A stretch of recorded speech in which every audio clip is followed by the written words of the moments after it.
प्यारे बच्चों नमस्कार। अगर आप इस वीडियो से जुड़ चुके हैं तो अगले 5 मिनट में आपका एक कॉन्सेप्ट जो मैं पूरी तरीके से क्लियर करने वाला हूं वो है कैसे हम अवयव को गुणा करते हैं। तो आइए सीखते हैं कैसे हम किन्हीं दो अवयव को आपस में गुणा करते हैं। आइए चलिए सीखते हैं बच्चों। अवयव को गुणा करने से पहले बच्चों आपको कुछ चीज़ों के बारे में पता होना चाहिए, जैसे कि किसी अवयव में कुछ दो चीज़ें बहुत ज़्यादा महत्वपूर्ण होती हैं। वो होती है उस अवयव की पंक्ति और स्तंभ। जैसे कि सामने आप देख पा रहे हैं, ये मैंने एक अवयव लिया है, इसमें कितनी पंक्तियां और कितने स्तंभ बच्चा आप ध्यान से देख पा रहे होंगे। ये जो क्षैतिज रेखाएं होती हैं प्यारे बच्चों, उनको हम बोलते हैं पंक्तियां, यानी कि रो इंग्लिश में बोलते हैं, तो ROW रो। और जो स्तंभ होते हैं यानी कि जो खड़ी वाली लाइनें होती हैं, जो ऊर्ध्वाधर रेखाएं होती हैं, उनको हम बोलते हैं स्तंभ यानी कि कॉलम।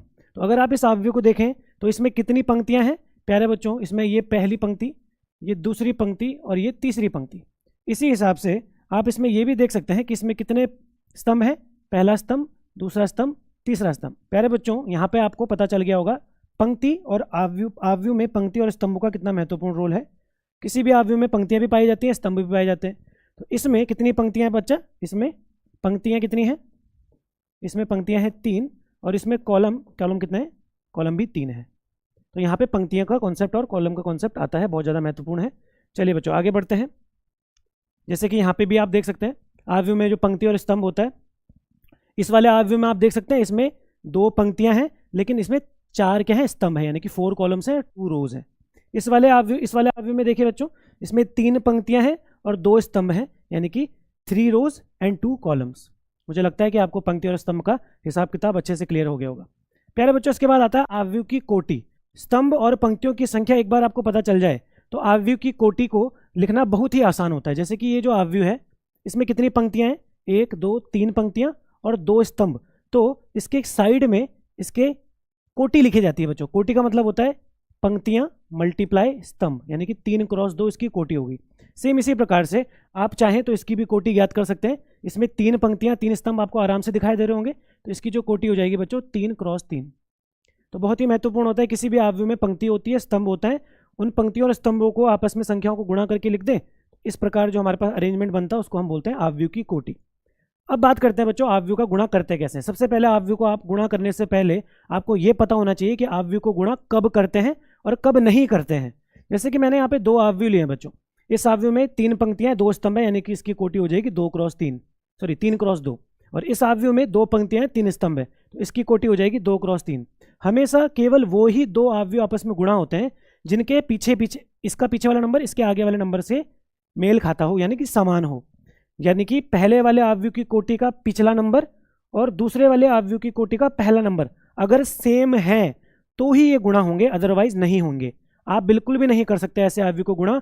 अगर यहाँ पे 2 की जगह पे 1 होता और यहाँ पे 2 होता तो हम इनको गुणा कभी नहीं कर सकते। तो अवयव को गुणा करना कैसे है, उससे ज़्यादा महत्वपूर्ण यह है कि कब नहीं करना है, यानी कि इसका पिछला नंबर उसके पहले नंबर के बराबर होना चाहिए बच्चा। चलिए अब सीख लेते हैं कि करते कैसे। जैसे कि अगर इस अवयव को देखा जाए तो इसकी कोटि बच्चा ध्यान से आप देख सकते हैं, इसकी कोटि है 2 क्रॉस 2, 2 पंक्तियां 2 स्तंभ है। इसकी भी कोटि है मेरे प्यारे बच्चों 2 क्रॉस 2, यानी कि 2 पंक्तियां 2 स्तंभ है।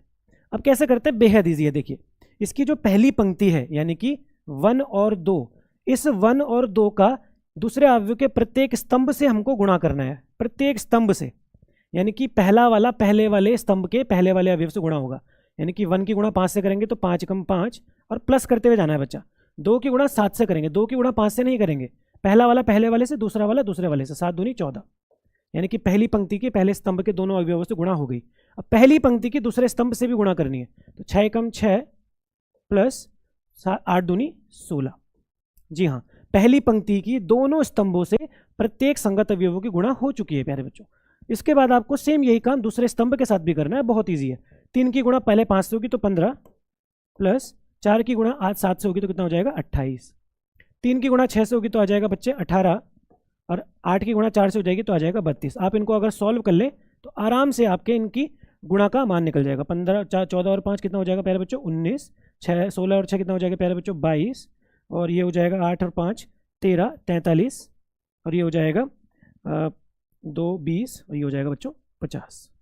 जी हाँ, तो बहुत ही आसान है बच्चों। मुझे लगता है कि आपको अच्छे से क्लियर हो गया होगा कि हम अवयवों को गुणा कैसे करते हैं, गुणा कब करते हैं और कब नहीं करते हैं, ये भी आपको अवश्य पता होना चाहिए ताकि आप कंफ्यूज ना हो किसी भी छोटे से छोटे क्वेश्चन में।